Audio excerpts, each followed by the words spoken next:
Welcome everyone to our event this evening, a virtual film screening and discussion of the Black in Appalachia short film, The Corbin Expulsion of 1919.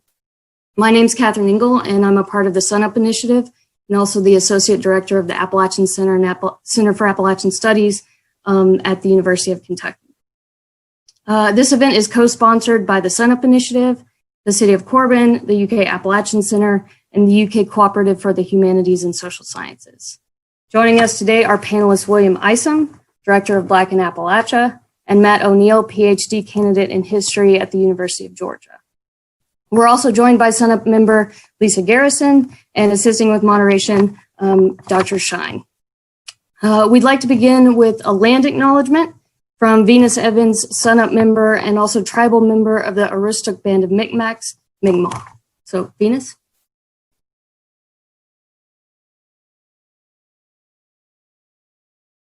Oh, sorry, Venus, you're muted. I'm sorry. All right. Thank you, Catherine. We'll try this once again. Quay and greetings. My name is Venus Evans, and I am a tribal member of the Aroostook Band of Micmacs, Mi'kmaq from the original native translation. We are from Presque Isle, Maine, and also the Canadian Maritime Provinces. We are one of 4 federally recognized tribes of the state of Maine. We are Wabanaki, people of the Don Land. I would like to first begin with asking the ancestors of this territory, as well as the many descendants who currently live here, for their favor, as well as forgiveness for my words today. Favor for the words that I bring, the words I speak that bring honor and understanding, and forgiveness for the words that I fail to speak for the exact same reason. This land the city of Corbin sits upon today is the ancestral land of the people of the Cherokee, Shawnee, and Yuchi tribes. We acknowledge the painful history of genocide and forced removal from this territory. We honor and respect the indigenous peoples who continue to live and connect with this land today. Land that was loved, honored, and respected for thousands of years by the ancestors. Land we have been charged with protecting and honoring as the ancestors did before us. Therefore, I'm asking you to join with me in this time of recognition and reconciliation, acknowledging the sacrifices that were made by the people in their losses before us, and never forgetting the responsibility we have to the ancestors to honor, respect, and protect the dignity of these lands for our descendants, just as they did for us. So in closing, I want to thank you and the Sunup Initiative for allowing me this honor to speak these words to you today. May the Creator continue to bless you in all the good works you are doing in Corbin and beyond. Walalan, and thank you.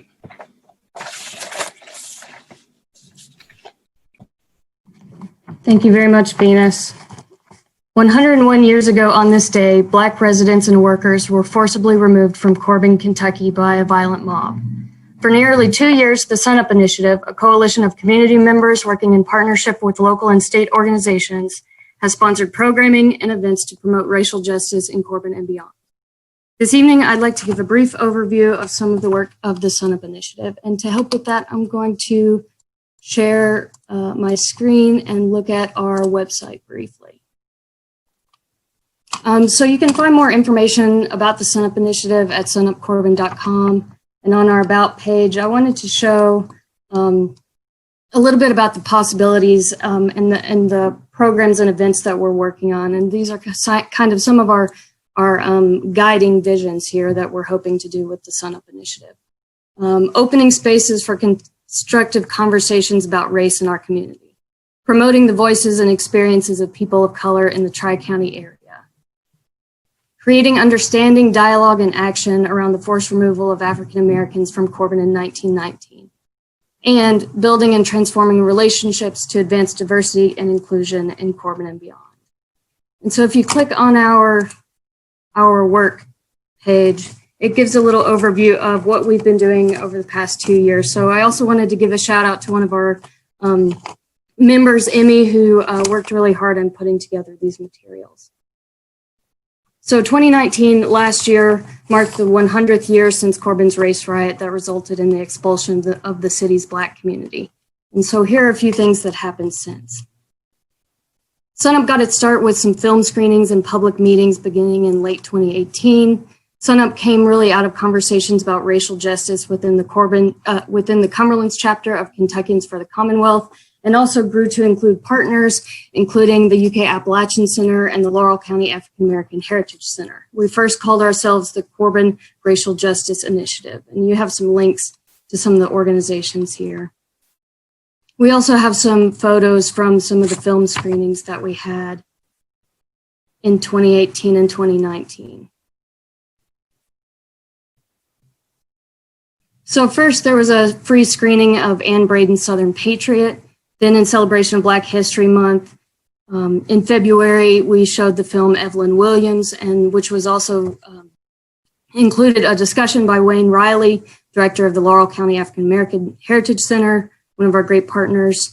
Then in March, we had a community conversation, a public workshop by Angelica Weaver called Tackling Racism in Everyday Conversation. And then finally, later in the summer, we did a film screening and discussion of Banished, how whites drove Blacks out of town in America. And that was in August. So here's some photos from the community conversation. And also included here some of the news coverage that our organization got.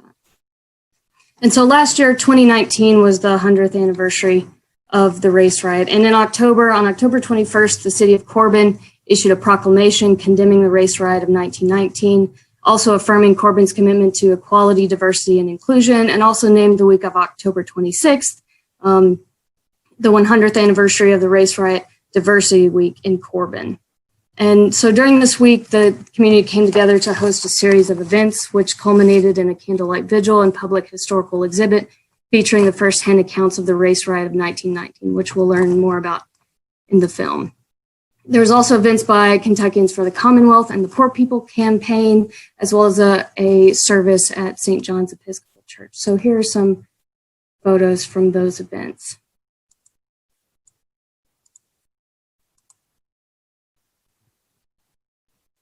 And here's the historical exhibit and reception.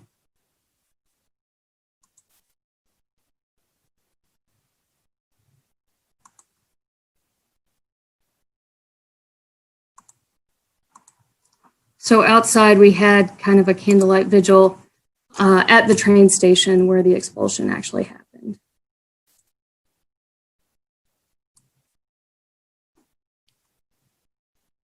And so since then, the work has continued. For the second year, we were able to celebrate Black History Month and also MLK Day, and we had a MLK brunch that was also co-sponsored by the city of Corbin. Here are also some photos of some of our meetings as we continued to work as an organization. Here's some photos from the brunch that was very well attended and the city of Corbin co-sponsored. And then this summer, following the wave of racial violence that claimed the lives of Ahmaud Arbery, Breonna Taylor, and George Floyd, Sunup member Lisa Garrison organized a candlelight vigil on May 30th to bring the Tri-County community together to honor the lives lost to racial violence. So here are some photos from that event from this summer. Also this summer, the Sunup Initiative worked on a Black Lives Matter statement, which you can also see on our website. And of course, Sunup was not the only organization to take action in the area. The Laurel County African American Heritage Center also had a vigil in London. Our friends at the Williamsburg Action Team hosted a Juneteenth event. And Kentuckians for Change also held a rally in downtown Corbin in June. So here are some photos of those events. And so that brings us now to the present for this evening's event. the screening of the Corbin Expulsion of 1919. We do have the Q&A feature enabled, so if you do have questions as we go, as you're watching the film, we'll have our panelists address those questions afterward. And so now I'd like to turn it over to William, who's going to introduce the film. So, William. Yeah, thanks, Catherine. Thanks, Venus, and everybody. So the Corbin Expulsion of 1919, I'm the director of the Black in Appalachia project, which works primarily in eastern Kentucky, southwestern Virginia, East Tennessee, a little bit in southeastern Ohio, and we work to raise the visibility and contributions of African-American communities in the Mountain South. And we do that in all kinds of ways, and short documentaries is one of the ways that we kind of do that. We're a partnering organization with East Tennessee Public Television, East Tennessee PBS. And so one of the things that your local PBS stations do best is the production of short, regionally specific documentaries. And that's one of the things that we're all here to see today. The story of the Corbin Expulsion was something that I came upon through my life as a young man, starting to drive, and my father included Corbin in kind of the places that was a no-go for me. And I didn't ask too many questions. I just kind of understood that I knew what he meant when he said, we don't go over there. I grew up in Morristown, Tennessee, and Highway 25E is kind of the shortcut. If you want to go to Kentucky, or you want to go to Louisville or Lexington or Cincinnati, from Morristown, you don't go through Knoxville. You go up Highway 25E and take that shortcut to I-75. And so I grew up going up and down Highway 25E, but we never really spent any time in Corbin. And I never knew anybody that was actually from Corbin. It was always this mysterious place, and I never knew why. And once we started working on For the Red Summer, Knoxville's Red Summer film, which was about another spate of racial unrest and atrocities that occurred in Knoxville in that same year, and then also learning about what happened in Erwin, Tennessee in 1918, was able to, and thanks to the work of the Sunup Initiative, was able to actually see those documents and learn specifically about what happened in Corbin, Kentucky. And so it wasn't long before, when we wrapped up the Knoxville's Red Summer film, and the short film about Erwin, I really wanted to do a short film about Corbin, Kentucky, something quick and concise that could be utilized in all kinds of different ways. And I met Matt O'Neill at the African Americans in Western North Carolina and Southern Appalachian Conference at UNC Asheville 2 years ago, I think. And then it wasn't long after that, I think it was last year in October, that we managed to get together and record this interview. And so Matt was also helpful, as was the Sunup Initiative, in making some images and materials available to flesh out the story. There's some other things I want to talk about fleshing out a story from 1919 when you don't have very many photographs, but we'll talk about that later. Enjoy. Oh, awesome. Thank you so much, William. So we will go ahead and screen the film. It's about 15 minutes, so we will take questions after it's over.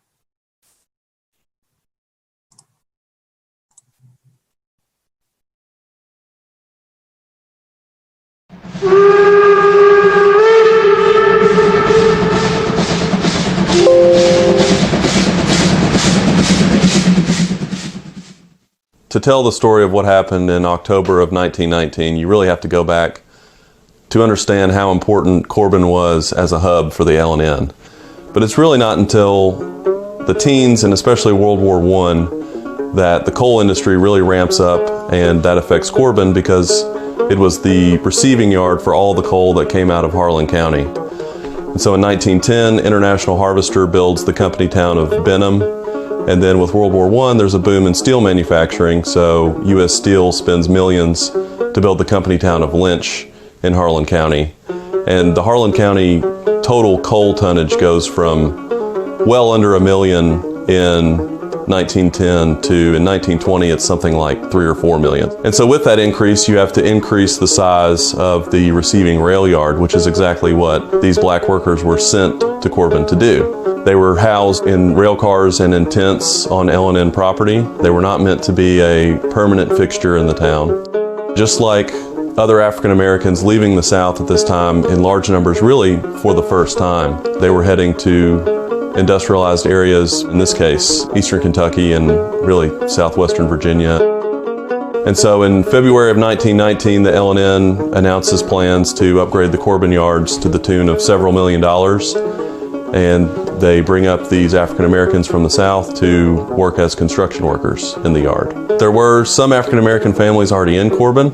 One of them, her name was Emma Woods. She was the matron of the passenger depot. And also ran a boarding house. And there was also the family of Alex Tye, who was an African-American porter in the master mechanic's office. And so these were African-Americans that had lived in Corbin, in some cases owned homes, and had had roots in the area before the arrival of this fairly large work crew arrived from the South to live and work in the rail yards. There was a construction road paving crew from Louisville. They were working on paving Center and Main streets in Corbin, and that was about somewhere around 40 workers, and they were also living in a boarding house. So really for a town in 1910 that had a total of around 60 African American residents out of 2,500, this increase of several hundred was a pretty dramatic one. On the night of October 29th, A.F. Thompson, who was a switchman for the L&N, was heading home after attending a carnival in the rail yards. And the story as he tells it is that in the woods, he was overtaken by 2 African-American men, members of the work crew, who stabbed him, robbed him, and left him for dead. And from there, he crawls to his neighbor's house, who was a physician, and he was in pretty serious condition. And in the aftermath, it's actually discovered that it was not 2 of the African Americans from the work crew. It was actually 1 or 2 white men, possibly in blackface, that robbed Thompson. And this is borne out in several reminiscences from Corbin residents. And throughout the night and the next day, rumor circulates around the town and really in the rail yards themselves. In the morning, a man named Pistol Pete Rogers, his real name was Stephen Peter Rogers, but his nickname was Pistol Pete because of the gun that he liked to carry and wave around. He and another L&N worker arrive at the cars of the construction foreman for the L&N, and they interrogate him. They want to know if he knows anything about this stabbing and robbing that happened the night before. And they also have some of the black workers there who deny all knowledge of the incident. The construction foreman says he doesn't know anything about it. But then throughout the day, other rumor circulates. There's a sign posted in the roundhouse in the yards that says, quote, "All Negroes will be run out of Corbin tonight." And another construction foreman for the L&N is measuring up some rail during the afternoon and overhears railroad workers in the yard sort of plotting and planning for what's going to happen later that night. And all of this stuff is available in testimonies that, are publicly available and you can read them. And about 9 o'clock, some of the black workers report hearing gunshots in the south end of the Corbin yards, and this is really the start of the mob action and what happens throughout the night. And some of the construction workers come to the foreman and they say, "What's happening?" They say, "Look, we're in trouble. We need you to help us." So the foreman goes to the chief of police and he tells him what's happening, and the chief of police says, basically, "We're helpless. Look, I can't do anything about it. Just kind of go along. Don't cause any trouble and all this will be over. They're not going to be harmed. They're not going to be killed, but just look, do what the mob wants you to do." So the L&N construction foremen buy tickets for their black workers. They send them to the passenger depot and they buy them a ticket out of town. And what's interesting after that is that the mob doesn't stop with the construction workers. From there, they go into the town and they start going to different spots that they know that African Americans are either boarding. So in the case of the road construction crew, they know where they're boarding at, and they know where African Americans are living in the town. So They make stops at each of these places and order African Americans out, and they order them to the depot. But they come across a marching band at a Republican rally at the graded school. The mob sort of commandeers them and forces them to march along with the mob. And again, in this testimony, it's interesting to see that members of the band sort of don't realize what's happening until they sort of look around, and of course there's occasional gunshots. Eventually they realize that, you know, they are being used to do a racial expulsion, and some of them protest and want to get out of line. They don't want to do it, and Pistol Pete Rogers, in the testimony, it's said that he orders them back into line and says, "Follow Pistol Pete. You know, we're going around town, we're rounding up all the African Americans in Corbin." So this process is repeated throughout the night. You know, they go to the Railroad YMCA, they try to get the janitor, who was African American, out of there, and they send him to the depot. They round up the African American road construction crew, send them to the depot. But it's not as orderly as that, because there are instances in some cases where African Americans just run. And they run to Barberville, they run to London, they hide in the woods. They're not all sort of orderly being sent to the depot. So it's a chaotic scene in many ways. Really, the expulsion lasts from about 9 p.m. to about 2:30 or 3 o'clock in the morning, when the last train leaves for Knoxville, Tennessee. And after that, the very next day, Alex Tye, the porter that I mentioned earlier, he had been hiding the entire night in the storeroom of the Manhattan Hotel, which was right across the street from the depot. And he was hiding with his stepson, and his wife had found solace with another white family in town. And so they all kind of meet up at the house around 4 a.m. and they find that the house is just like utterly ransacked. All of their stuff is stolen, money is stolen, weapons, jewelry, anything like that. And so from there, they move all of their stuff to Barberville, because they know they can't live in Corbin anymore. And again, in Alex Tye's testimony, he talks about this, that they would take trains back and forth every single day, starting at about 10:30 to about 3 p.m. So they were not there after dark.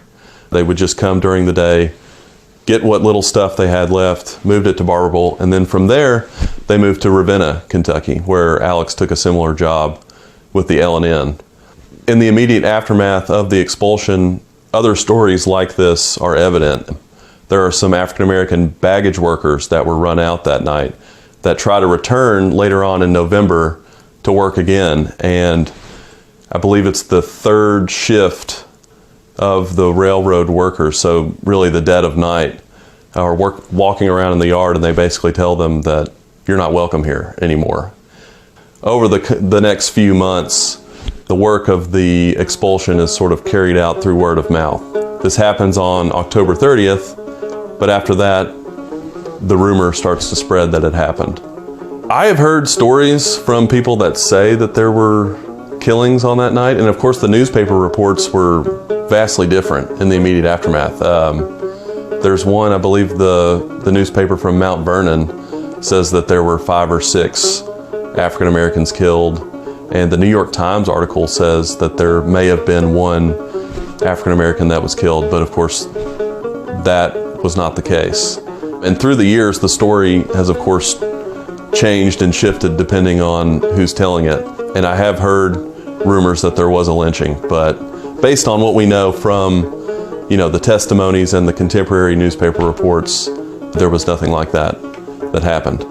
So in 1920, there are only 3 African Americans left in Corbin. There's Emma Woods, the matron of the depot, a boarder that lives with her, Steve Stansberry, and a man named John Berry, who was a servant for a wealthy white family in town. Most of the time with things like this, with racial cleansings, with lynchings, the parties are never apprehended. It's always parties unknown. The Commission on Interracial Cooperation is an important player in this. The first state director of the commission is James Bond, who was an African American World War I veteran. And the commission is started in Atlanta in 1919, really in the midst of Red Summer, to improve race relations in the South. One of the members of the commission is the Commonwealth's attorney for Whitley County. His name was J.B. Snyder, and he played a pretty large role in bringing this case to trial and prosecuting the members of the mob. And the L&N was still under control of the U.S. Railroad Administration at this point. So again, in the governor's files that are in Frankfurt, you see this correspondence between Snyder, between the attorney for the L&N, trying to figure out, how can we prosecute these people for what happened in Corbin. J.B. Snyder, the Commonwealth's attorney, is really the one that brings the indictments in Williamsburg, the county seat of Whitley County, against Pistol Pete, Steve Rogers, and multiple other members of the mob. And that's how we get these testimonies from both white and black residents of Corbin that were there on that night, what they saw, what they experienced. All of this comes out in the investigation. In September of 1920, only Steve Rogers is sent to the state penitentiary for 2 years for the charge of confederating. So out of all of this, all these indictments that were handed down, only the ringleader, Pistol Pete, went to jail for any amount of time. But it's also interesting because 1 year into his sentence, a group of over 300 Corbin residents petitioned the governor to either end Rogers' sentence or reduce it in some way. And it's really interesting to see what they lay out as the reasoning for, first of all, the mob itself, why it was necessary to expel all of these African Americans. And they say that it was because they were lawbreakers, basically. They use words like they were gregarious in acts, lawless in deeds, a mighty host of colored lawbreakers. All of this is spelled out in this petition. If you look at the Corbin Times newspapers for the weeks leading up, there are crimes being committed, but in large part they're being done by white people. And they close it by saying that the fact that this expulsion was carried out in such an orderly manner without excessive violence reveals that really the whole community thought that it was necessary, and that this was just something that Corbin wanted done. It wanted these African Americans out, and over 300 people signed it. But we know that not everybody in the community agreed with this, because on the night of the expulsion, white Corbinites that tried to shelter African Americans from this and tried to stop the mob in several cases, but were prevented from doing so either by the chief of police or by the members of the mob themselves, basically saying to get out of the way and don't get hurt. Corbin builds on this in many ways. The act itself lasts one night, but the effects of it last for decades. I think it's because the story itself becomes something that people sort of harness and tell to each other, tell to their family members, tell certainly to African Americans that are traveling through Corbin to, not stay, you're not welcome here kind of thing. Being willing to talk about it and to put this out in the open, I think, is important. And to really tell the honest history of what happened, putting these sources out there and having people read them and talking about it and being honest about it, about what actually happened, is maybe a way to move forward. And I think that doing what the Sunup Initiative is doing there are these giant placards basically of this testimony out there where people can read it. On the 100th anniversary of the racial cleansings that occurred in Corbin, a group of community members and students from the University of Kentucky banded together to commemorate the event and shed light on the tragedies that happened. The people of Corbin hoped to become a sun-up rather than a sundown town.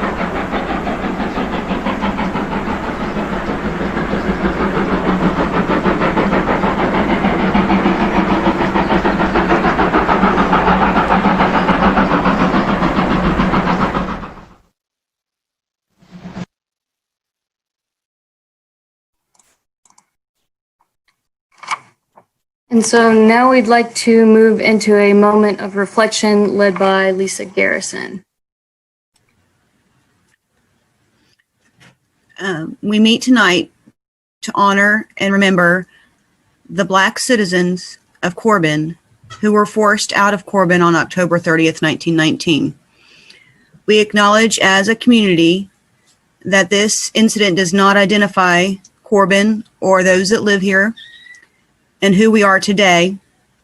And as neighbors and believers in justice, we will strive to be a welcoming community to all people. And I would like to read a collect for social justice.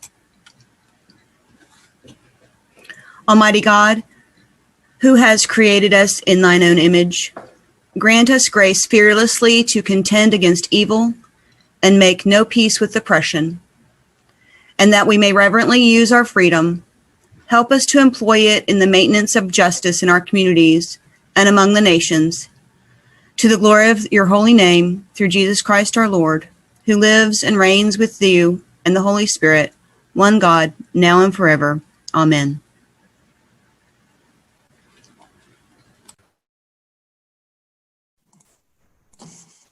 Thank you, Lisa. Now we'd like to take a few minutes before we get to questions relating to the film, and please be putting those into the chat box for our panelists. We'd like to give Matt a few minutes to discuss his research and work with the film. Yeah. Well, thank you, Catherine, and thanks to everybody for being here. I just like to take a few minutes to talk about, first, how I came to be interested in this subject, and also just a little bit about how I've come to look at it differently through my training as a historian, and how I think we can take this very specific instance of what happened in Corbin in 1919 and put it in a little bit broader context to try and make some sense out of it and also draw some lessons from it. So I first heard about the expulsion in 1919 from my grandfather, from Papa, who I think is on the call tonight. So hello.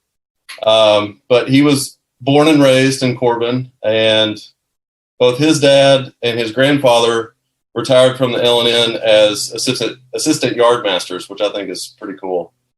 And so, you know, we grew up as kids. Papa would take us to the family grave sites there in Whitley, Knox, and Laurel counties. And Papa always had a lot of stories about what it was like growing up in Corbin and about the town. And occasionally the story would come out about, you know, what happened that night way back when. And each time it was told, you know, the details were a little different. But it also, to me as a young kid, it had this sort of like mythical quality. And I was always very interested in the story and wanted to learn more about it. And it always stuck with me.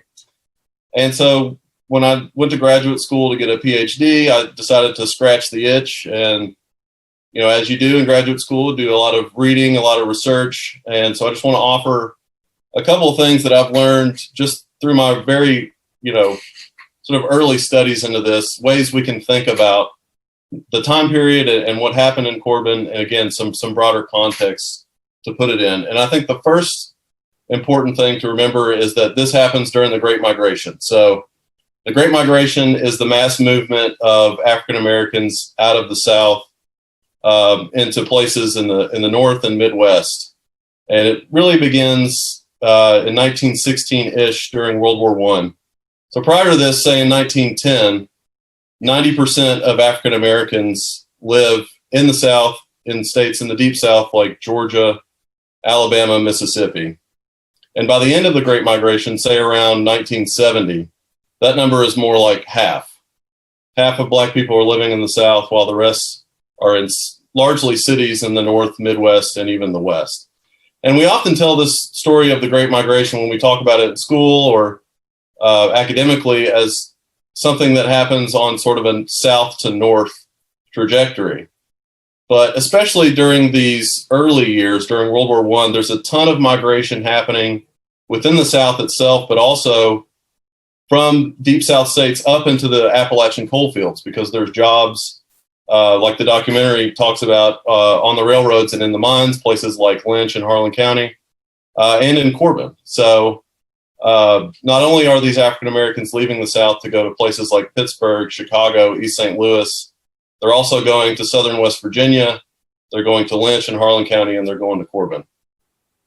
So with that in mind, all of this demographic change and this social change carries with it I think, the potential for violence. And in the aftermath of World War I, what historians call the Red Summer happens, where over 25 race riots occur across the nation. We can talk about, maybe in the Q&A, a little bit about how all of these look a little bit different in these specific circumstances. Like what happens in Elaine, Arkansas, for example, is very different from, say, Washington, D.C., or Knoxville, or even Corbin. But if you put the Red Summer in conversation with, say, the West Virginia mine wars that are happening, a year after this, starting in 1920 with the Battle of Matewan and then Battle of Blair Mountain, and then the hundreds of labor strikes that are happening in 1919 and then stretching that into the post-war period too, as well, it's really evident that Americans are grappling with these intertwined issues of race and class. And I think it's important to see Corbin as one of these instances where the question of what life in America is going to be like after World War I and who gets to be an American, who gets to reap the benefits, this is an instance where we can see these issues being played out. And so I think taking this approach by looking at Corbin, both zooming in at sort of the granular level, but also using it to look at the bigger picture, it can tell us just how important Corbin was to the coal economy. So it's important nationally, but also the national story is reflecting back down on a specific place. And so Corbin is not the only place that becomes a sundown town, right? I mean, there are hundreds of these places across the country, and just in Appalachia alone, Erwin, Tennessee was mentioned earlier. That happens about a year before Corbin in a very similar story. And a few months after the Corbin expulsion in March of 1920, a very similar instance happens in Ravenna in Estill County, which is another railroad hub for the L&N. So again, we can see this pattern sort of happening in this post-war period. And what my research is trying to do is to look at the Great Migration to Appalachia and to examine the places that became sundown towns and compare those to the places that ended up having thriving Black communities. So again, places like Lynch in Harlan County, Bluefield in West Virginia, certain places in McDowell County in southern West Virginia, and try to make sense of why that happens where it does and look at the decades-long after effects of that.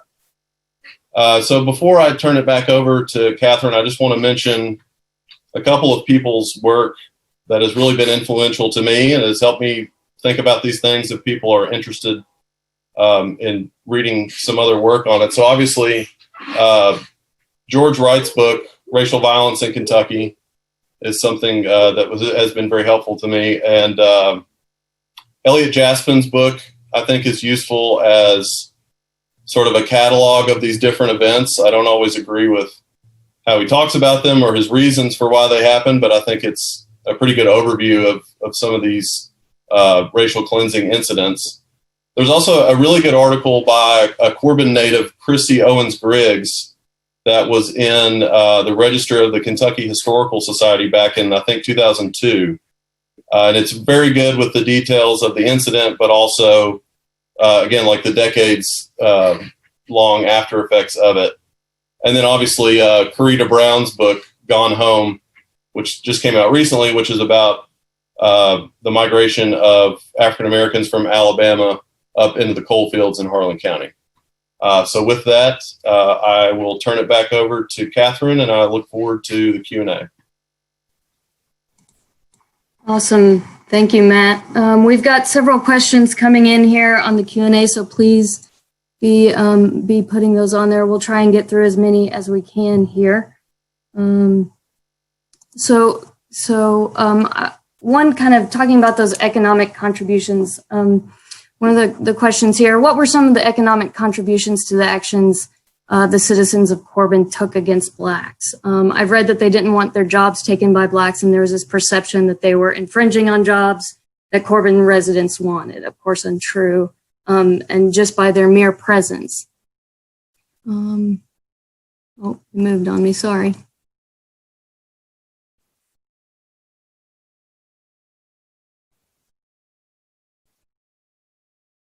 Okay.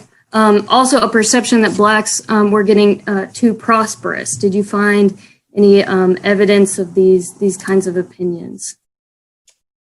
So that, I think, is something that tends to come out after the fact in some of sort of the explanations for why it did happen.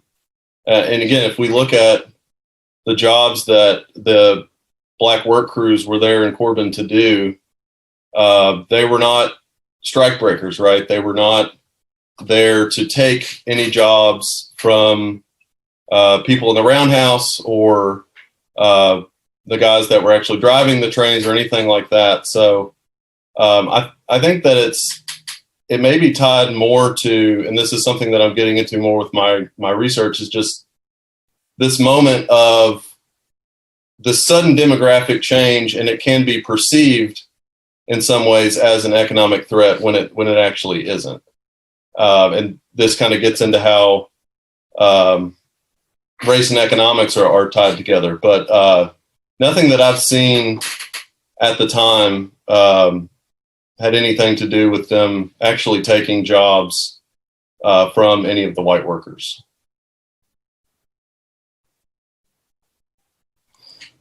Yeah, and I think that narrative you do hear kind of in the community now about scabs or people coming to take jobs that weren't welcome. Let's see, we've got a lot of questions here coming up in both the chat and Q&A, so thank you all for that. Let's see.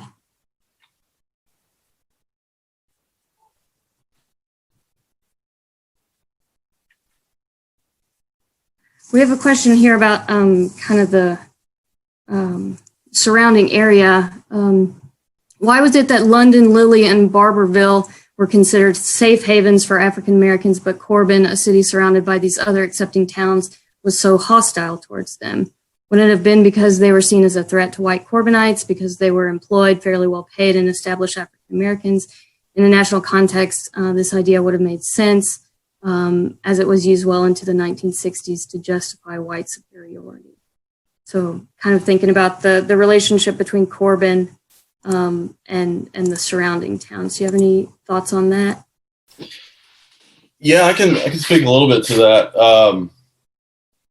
I found it very interesting looking at a place like Williamsburg, which is just south of Corbin, that for many years before this incident in 1919 had, a sizable Black population, and James Bond was mentioned in the film, and the Bonds going way back are actually from Knox and Whitley counties. And so some of the Bond brothers, and William, you could maybe shed some light on this, taught at the Williamsburg Colored Academy before World War I. So I think that some of these places had more of a Black community that had built up over the years. So there was a little bit of a sense of maybe this is a safe haven for us to go versus a place like Corbin that doesn't really have that. And then this event happens in 1919 that makes it very clear that it's not a place where they will be welcome.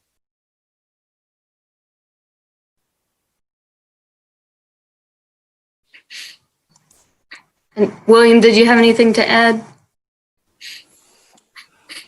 Yeah, I don't know if, so I think like there's this, what was the Black like social or like religious educational infrastructure that was in Corbin, before this work crew came in? Like, from what I understand, there wasn't very much, but like London had several Black churches, several Black schools. And so I think some of the surrounding counties, Barberville and some of these other places had, I think like Matt said, like this longer standing Black population. And there was like Black social and cultural infrastructure, schools, churches, and things like that. And so I think in that way, it was much easier to just not go to Corbin. And in the same way that if you get ran out of a place where there's, the family cemetery and a lot of Black land ownership, I think similarly.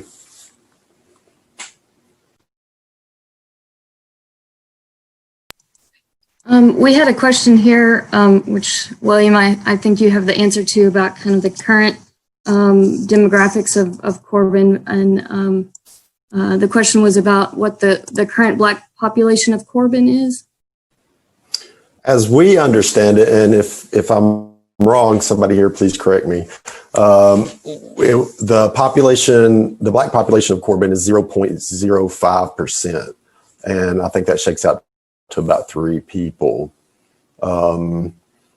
So yeah, and there are Black people. There's a couple of Black people in Corbin. We've talked to a young lady that just moved there from Middlesboro not too long ago, and her dad and granddad were like, "Why are you moving to Corbin?" But according to her, she's not had that hard of a time in this space. But the older generation is like not having it. So.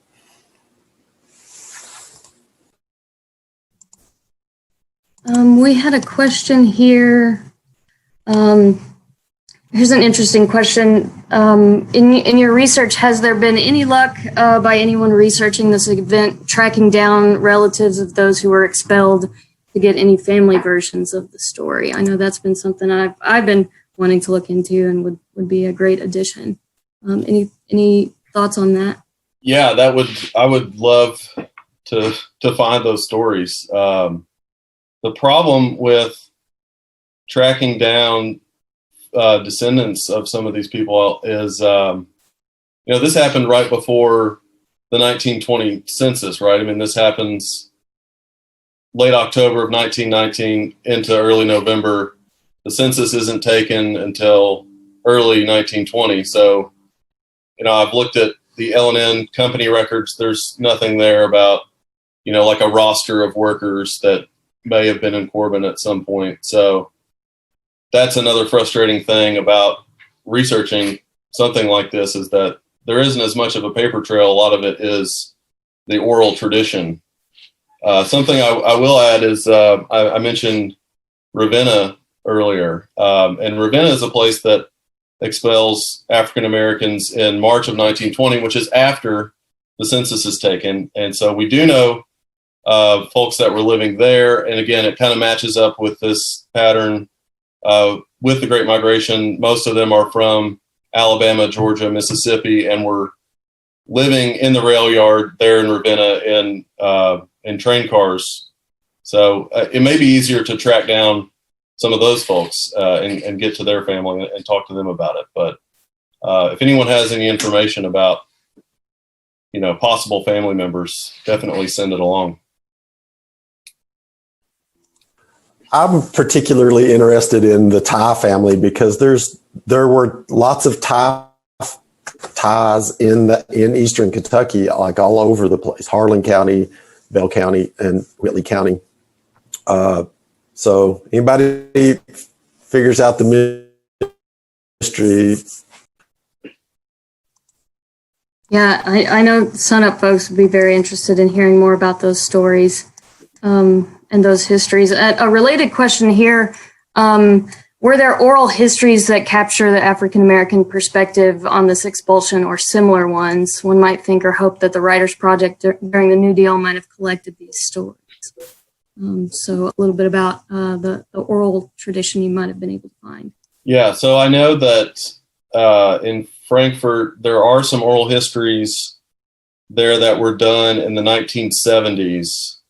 And I think one of them was done with Howard Nolan, who's a man that, an African-American man who lived in Corbin. I believe he arrived after this incident, but he's often listed alongside Emma Woods and her daughter as one of the few Black people that lived in Corbin. And so I really need to get to Frankfurt to listen to that oral history interview. Aside from that, I'm not aware of any other ones that were done with Black residents of Corbin. There were lots done with white residents that recall the mob, right? But none that I'm aware of deal with the memories of African Americans there. I'll also add that I do think George Wright in his research was able to do an oral history interview with Lillian Button. Yes, right. Yeah. So that oral history, I think very briefly, she was, I think, a very young child during the time. Yes. Very briefly mentions the incident. Yeah, and that one's available on the University of Kentucky's website through the oral history database. So that should be easy to get the link out if folks want to check that out.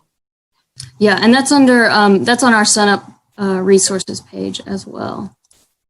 And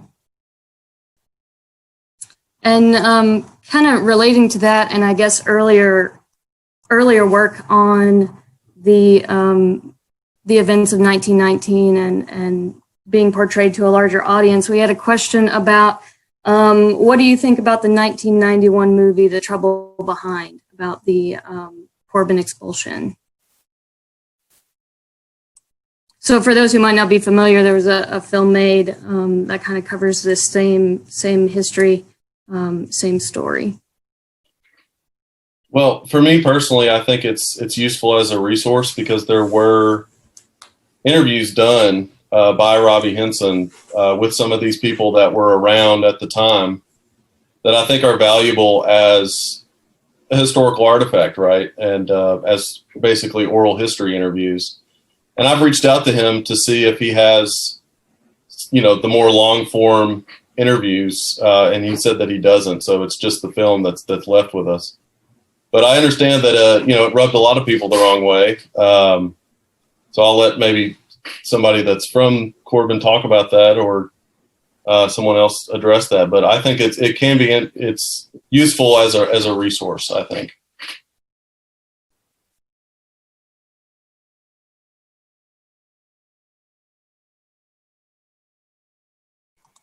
And that film, I guess I'll let people make their own determinations. That film is available, I think, online in some ways. So we had another question here asking kind of about the aftermath. And I know we're kind of all over the place on these questions, but do please keep submitting them.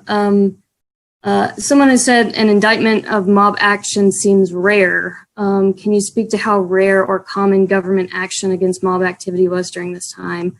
Because it seems to me this, and this is part of the story that a lot of people really do not know, is that there were folks held accountable for this and someone who served time. So how rare is that? How does that compare to other instances like this? Yeah, extremely rare. And this is something we brought up in the documentary, that most of the time when something like this happens, again, it's parties unknown. They're not quite able to figure out who did it, right? And so Corbin is unique in this way that there is this paper trail that exists in a way that does not for a lot of these other incidents. And as to why that is, I think it does have something to do with the fact that J.B. Snyder, who was the Commonwealth's attorney for the region, was very active in the CIC with James Bond, who was a Berea graduate. And so they were, very active. And I think Governor Morrow, who was governor at the time, was also a member of the CIC. So there's really a push in the state to investigate it from folks that are involved in civil rights organizing. There are other investigations of larger incidents, like the Chicago race riot gets an entire volume dedicated to it, and it's done by Charles S. Johnson, who's a Black sociologist. So that's another good thing to check out, because there's a lot of good sort of testimony from the time, but also it tries to place what happened in Chicago in sort of the context of the post-war period. But Corbin is definitely unique in the fact that there is good documentation for it, which is why I think it's so good what the Sunup Initiative has done with making that available, because we don't have to rely on, hearsay or rumor for this, right? We have the actual testimony from people that were there, and it's very well documented, and it's sitting there in Frankfurt. And so the fact that y'all have made it available for everybody, I think, is great.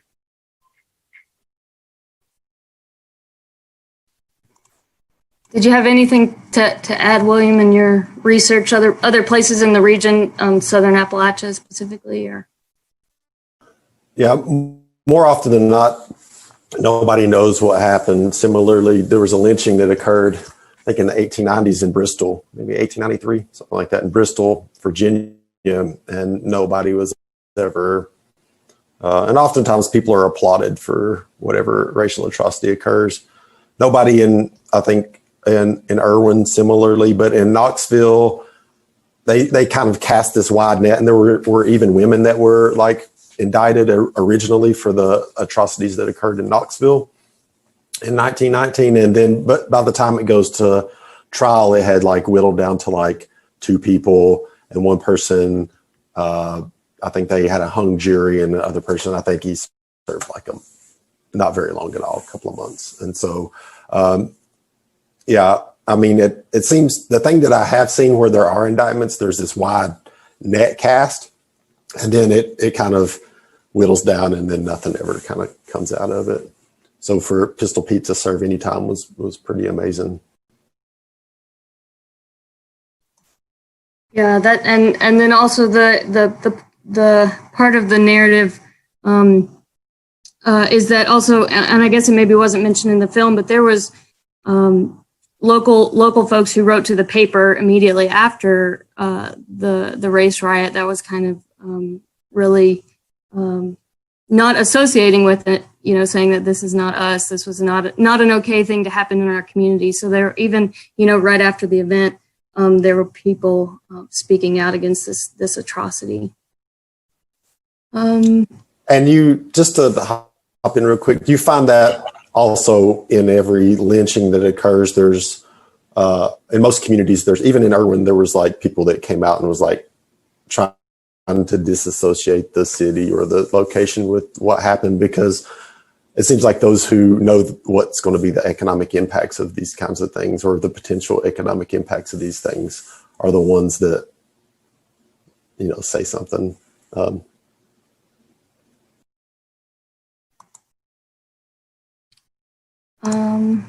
Okay, we've got a few more here.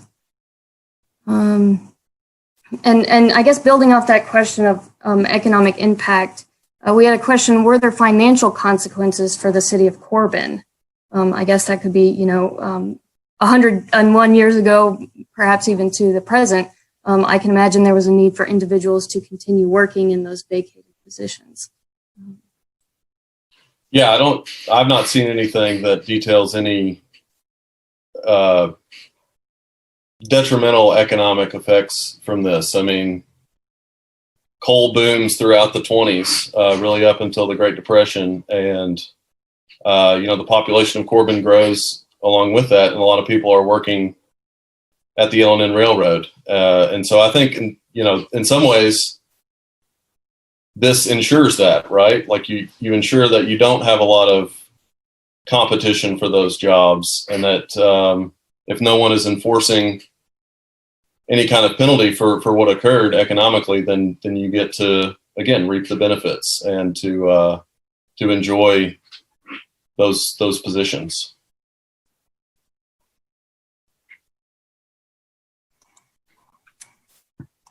Okay, we had a question here.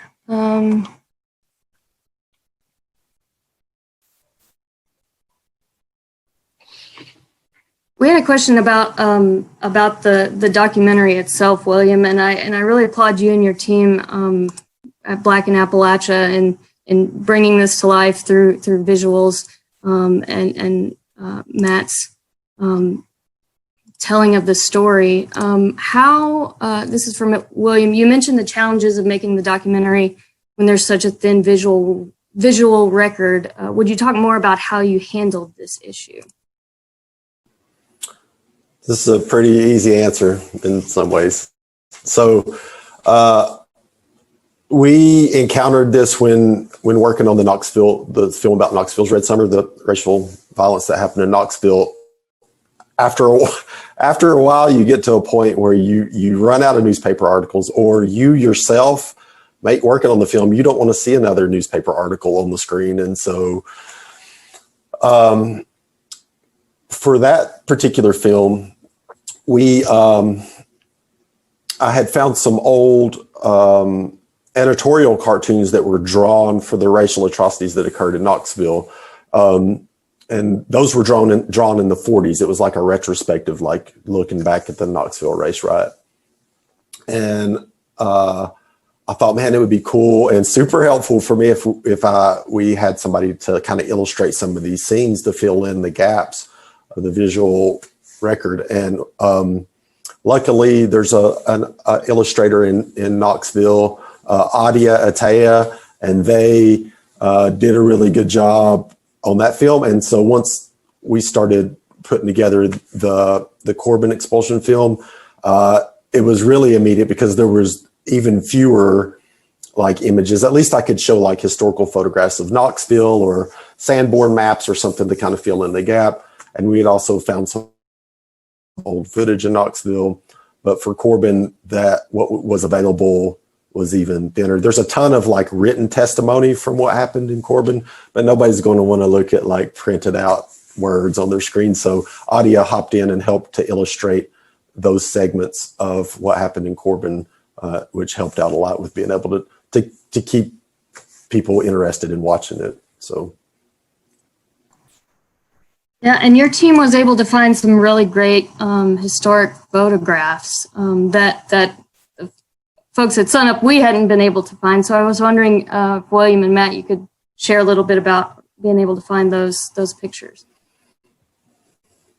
Yeah, the picture of Pistol Pete Rogers, I think, so Courtney Napier was helping me editing, and she came to the remembrance, the anniversary of the atrocities in Corbin, and shot some of that footage of the candlelight vigil and stuff. But she had actually rounded up that picture of Pistol Pete, I think it may have been from Ancestry or somewhere like that.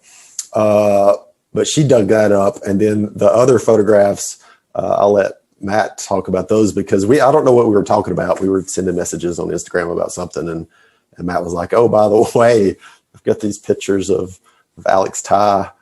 Yeah, I guess that's how we do all our communication is through DMing on Instagram now. But yeah, I think you reached out and you were saying that you were reaching out to somebody to do those illustrations because you were not able to find a whole lot of images. And I was like, well, I'll send you what I have. And the pictures of Emma Woods, who was the matron of the depot, and Alex Ty, who was a porter, come from the L&N Employee Magazine, and which has been digitized by the University of Louisville and is online and is text searchable and all that. And I think I was either doing like a text search for Corbin or maybe these individual people, and you just never know when you get a hit what it's going to be. And when I saw that picture of Emma Woods, I thought, what a great illustration of the aftermath, right? I mean, she's one of the few African-American residents left, and here she is at the depot surrounded by all these white men. And then Alex Ty, like William said, I mean, I just think he's such a cool dude, a cool figure. And so to have that picture of him too, I think was really neat. But, this stuff is out there. It's just, you never know what you're going to find digging through the online archives. Oh. Well, thank you. We're so glad you were able to find that stuff, and hopefully we'll be able to find more of these stories, more of these histories, photos, written records. I wanted to kind of ask you also about. Let's see. We had a question here in the chat, kind of bringing this a little bit up more into the present as we close here. One of the questions, how do we reconcile the response that people have today when the 1919 race riot is brought up who say we need to leave such things in the past? But yet we also have people who object that we're erasing history when we move things like Confederate monuments. So how do we deal with these kinds of responses who think that these stories are in the past, we've moved forward, and that sort of thing? Yeah, I never think that hiding anything in history is a good thing, right? And that's always a conscious choice as well. I think that whenever we hear that a specific place, and sometimes people say that Appalachia as a region even is like all white, our ears need to perk up and we need to interrogate that, because there's either a reason for that or there's a reason that somebody is telling you that story. And I think, if anything, the recent events in this country have shown us that we're still grappling with a lot of these issues and questions. And I think we can learn from the past and apply that to our current moment. And I think it would be a real shame to act like we can't do that and to sweep something under the rug when it's clear that these issues are still very much present.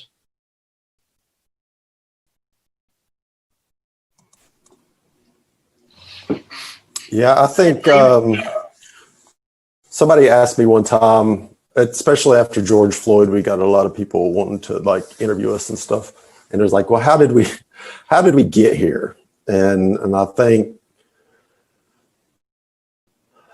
my response to that was like, we've not been anywhere else. Like, this is who we are and have been as a country. I'm the first generation of my family that never lived through segregation. So as far as I know, we've been here so that's 250 years. And I'm the first generation that can fully participate in a lot of things. So I think having that kind of context is which means now people of color can contribute to the telling of these stories just now, in the same way that our Vietnam vets are retiring and they have time to even think about what's going on, what happened with their lives. They're just now in the position to be able to tell their stories. So in the same way, this whole traumatized Black American community is just now having space to even tell these stories. So we're just now getting started in the history of our country to be able to tell these stories. So you gotta. And Corbyn is not alone in its racial past, right? And the violence that occurred 101 years ago. And William, I know you're Black in Appalachia has been doing a lot of different work in different towns around the region, learning about different sundown towns. Do either of you have anything to share? How have other towns who have dealt with racial violence, how have they been going about telling these stories, as you say, William, and kind of reconciling and dealing with their past? Corbin is not the only place that's having these tough conversations 100 years after, the Red Summer. How are some other places having these conversations? To be honest, I don't think that they are. Knoxville didn't fully address what happened in Knoxville on the 100th year of the racial atrocities in Knoxville. So really the only place that I can point to is Corbin that's trying to figure out how to address it. I don't know. I can't point to any other place that's trying to figure it out. I think the University of Virginia Wise, there's some people there that are trying to address I think the 3 or 4 lynchings that occurred there in Wise County to different degrees of success. But I think that they're still plugging at it, and they've not gotten to the point such as the Sunup Initiative has gotten to. Those I can't think of any other places. Outside the South, Tulsa, Oklahoma has done a lot with investigating what happened there with the burning of Black Wall Street in 1921. Both looking into what happened, but also trying to find the remains of the people that were buried in mass graves. I know that that's something that's been happening this summer. So that's just a place that comes to mind as another place that's trying to reconcile with the past. I'd also point to the film Banished. Also, kind of it's a little bit dated, but also talks about some some towns where there were expulsions and the ways those towns had dealt with their past. We'll take a few more questions here, kind of bringing it here more into the present. Someone's asked, what would you like the people that live in Corbin today, what would you like them to take from this film?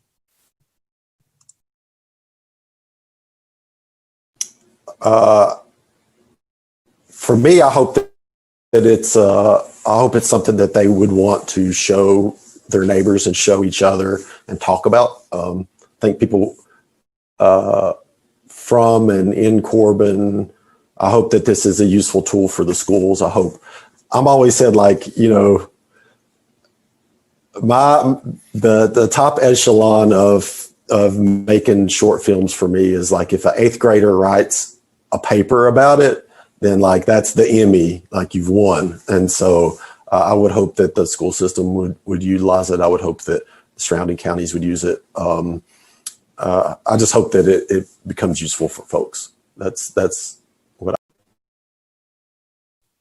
Yeah, I agree totally with William. And also just having the sources out there and this documentary that draws on those sources. Now, you know, the actual story is there. And so again, we don't have to rely on some narratives that are false. Like all of this is very accessible now.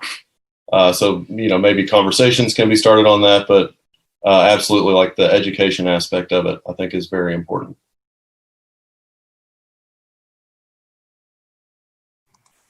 Yeah, and we do hope to continue to show films like this, to continue this conversation, especially with our young people, getting them kind of to know the true story and the different aspects of what happened in 1919. Let's see, the panelists, are there any other questions that you want to, I know we're not going to get to everybody. Are there anything on there that we want to make sure we get?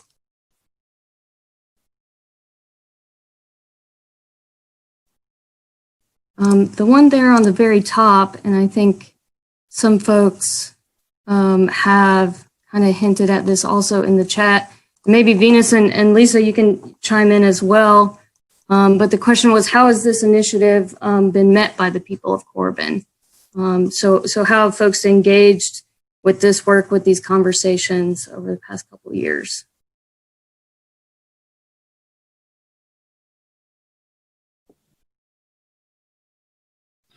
Well, Lisa's been more involved in it than I have. I have been involved more so with the Native American aspect. But from what I have seen when I have been there, it's been well received. I don't know, Lisa, what else can you add to that?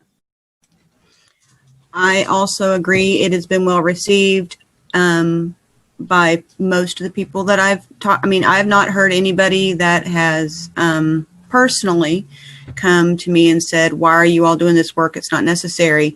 I have more often than not had people thank us for having these conversations on a regular basis and for giving people the opportunity to gather and share experiences.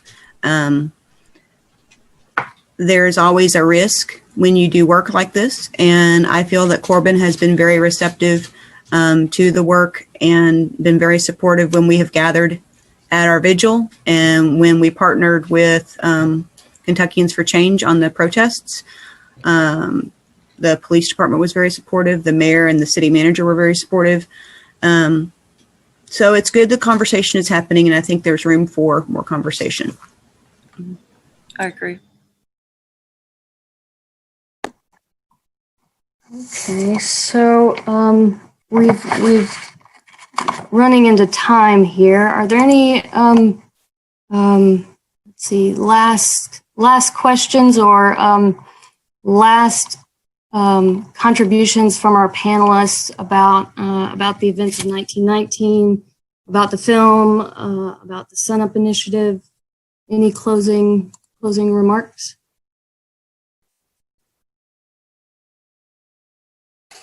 So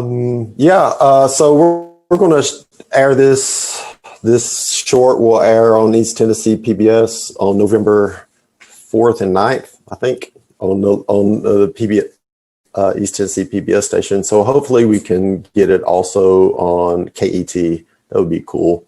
We're also in the process of getting this film subtitled in Spanish and getting a short kind of 2-page teacher's guide developed so that people can download for free off our website. And if you want to see any of the other stuff, you can go to blackinAppalachia.org, and we link to the Sunup Initiative stuff under the Corbin page too. I just wanted to state that during this conversation, education has been mentioned a lot, and we feel that the more that we can educate, the better that things will get and progress more quickly. Right now, there's a House bill in legislature, House Bill 9, that is calling for African American, Native American education to be taught in public schools. Attica Scott and Reggie Meeks are sponsoring this bill, and if everyone could talk to their representatives about supporting this and getting it pushed forward, that would be helpful. That way we can get the true story told. I think this is the whole reason that Sunup became an entity was when Grace was, she was wondering why she hadn't been taught about 1919 in school. So I just think it would be a good thing to put out there that there is a House bill out there that is addressing this situation, this issue about education. Thank you.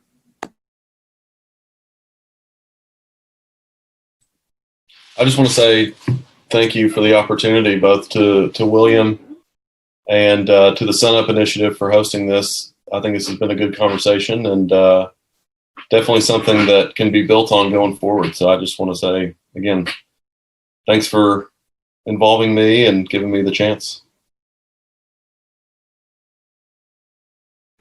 Same here. Thank you very much.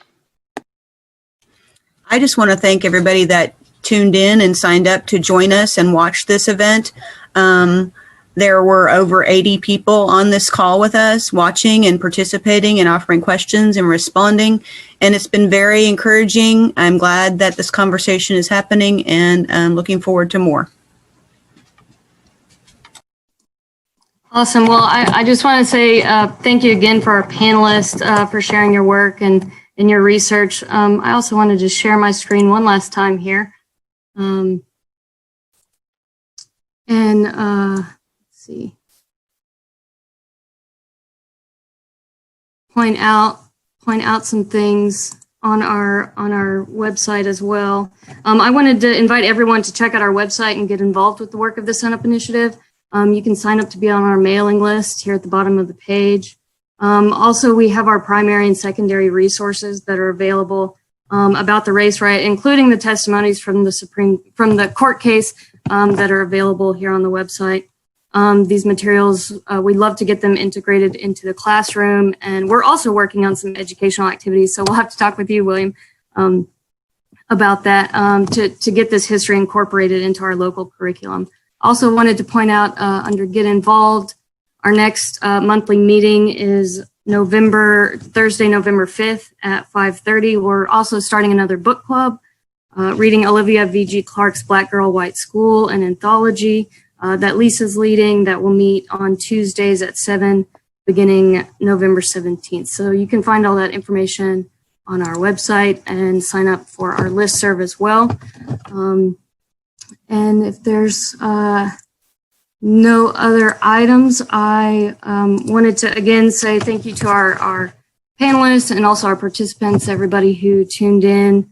Thank you also to our sponsors, the folks at Black in Appalachia, for creating such a wonderful film, the Sunup Initiative, the City of Corbin, the UK Appalachian Center, and the UK Cooperative for the Humanities and Social Sciences. So thanks everybody for joining us. Bye-bye.